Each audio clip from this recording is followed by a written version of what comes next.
I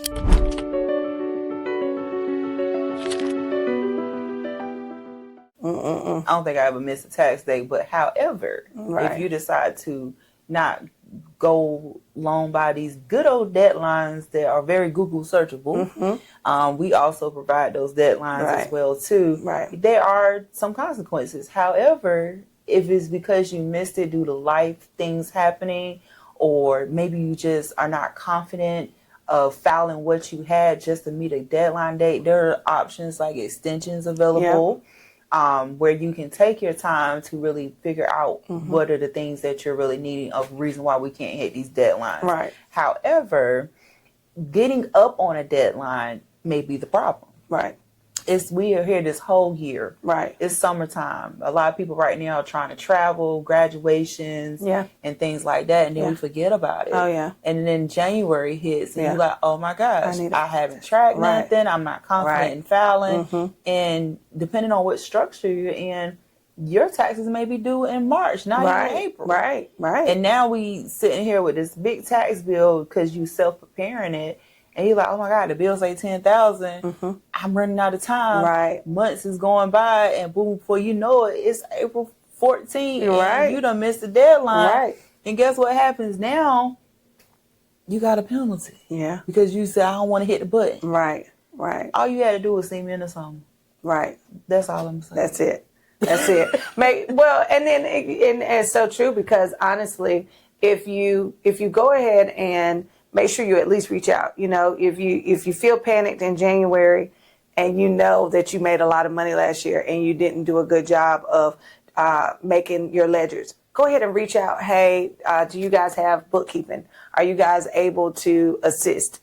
Things like that. That's a service that we provide all year long. All year. But if you wait till the last minute, the fees may be a little different, but it's not impossible to do, so you can meet those deadlines and avoid the penalties if ever. So I just want to make sure we throw that out there, because you're not alone. You're not alone. You're not and never feel bad about it. It's better to start than to have never started. So bring something. Go ahead and at least try to file. You don't want to let it start piling up, because now, it's a bit overwhelming. You may have lost track of something. You may not have those bank accounts anymore. You just never know why it would make more sense to go ahead and at least get started. You'd rather submit what you have than to not submit it all. So. Yes, definitely. Because they get in a panic when they see those letters. And I'm not laughing, but I'm going to need for you to at least open the letter. Because sometimes it's just computer generated, where it's just a simple address change. Or something like that. So please don't call your tax people blowing up their phone like they don't have a life. And you haven't even opened the letter. I need you to open the letter. They're very important. Some are simple. Some may be warnings. And that's what they really are, a lot of warnings. When they become an issue is when we don't open the letter. IRS doesn't like to be ignored, but they like for you to communicate. So if you at least communicate with them, even if you can't pay what they say in that letter, they have payment plans. They got payment plans. They got extension dates. Don't be afraid to look over this. We're going to get rid of that fear. We're going to get rid of that fear. But we are not going to fear opening up an envelope. Because everything can be fixed. You have to start somewhere. So, okay, don't think because you haven't filed in 5 years that somehow that bill is going to go away. It's not. And all you're doing is letting it gain interest. Get started. Come and say, hey, you know what? I've gathered everything for the first 2 or 3 of those years. Let's go ahead and get started on that. Let's go ahead and start working on that while you gather the other 2 years, but you don't want to just keep putting it off, because you're just making a bad situation worse, And you're going to have to end up paying for it or fixing it at some point anyway. You don't want those problems when you can get ahead of them. So, and the longer you wait, the more expensive it is to fix it. We want to help you. Don't be afraid of starting where you are. I know people that have gone 5 years. I've had clients that come in and they're like, I just didn't know. I've always been a W-2 employee. So they've never, and once they started filing tax for a business, somebody told them that first year how much they'd owe. They held off on filing, and then now it's years are just piling. Because being an entrepreneur or running a business can be very time consuming. You really work more. And so now you don't have time and you're like, oh my gosh, I thought I would have gotten to it. Trying to find the trust of a relationship for someone to help with this finance. I can understand that. That's why sometimes we may get behind. Right. But once we recognize that and find that good accountant to work with or tax preparer to work with, you should definitely keep them. Yep. You look up and it's tax time. And now you've let another year pass. Come on. Come get started. Another thing I want to throw in here. When you do retain an accountant or a tax person, they're not the first person you should ever let go.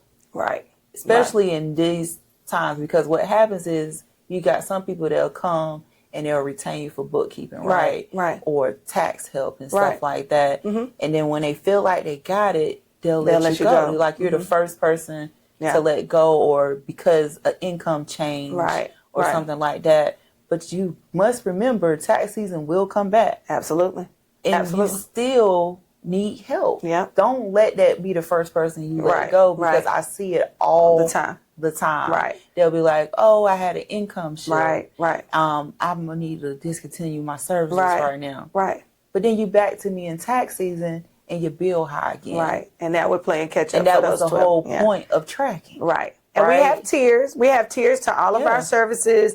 We're fair. We're pricing. I mean, so you want to just at least see, because it may be more affordable than you think. Yes.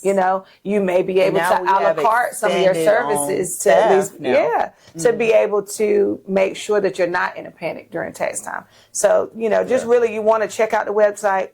You want to come check out the free community. We have a free community, and then of course we have things that you can pay to go a little further in and to learn more. But you want to make sure that you take advantage of all the resources that are there. And again, we enjoy helping. Yes. So you bringing us a problem is not a problem to us. We're looking at geek out on problems. Okay. She is like, oh my gosh, you're how many years behind? But you have everything. Okay, let's just put it together. Yes, let's put it together. Let's say let's see what we can do. Let's go ahead and get this going. So again, we're here to help. We want to educate. We were all in those places. We didn't always know. When we started business, I worked for companies for years, and then once I started my own business, I had to learn so much. And my first couple of years, I had to go back and get amendments. There were all kinds of things because I had missed things that were important. But here we are, and things are much better. And you learn. What, guys? Your accountant, which is me, has an accountant too. Right. Everybody has to have accountability all the time. Absolutely. So yeah, that's good. I'm glad we talked about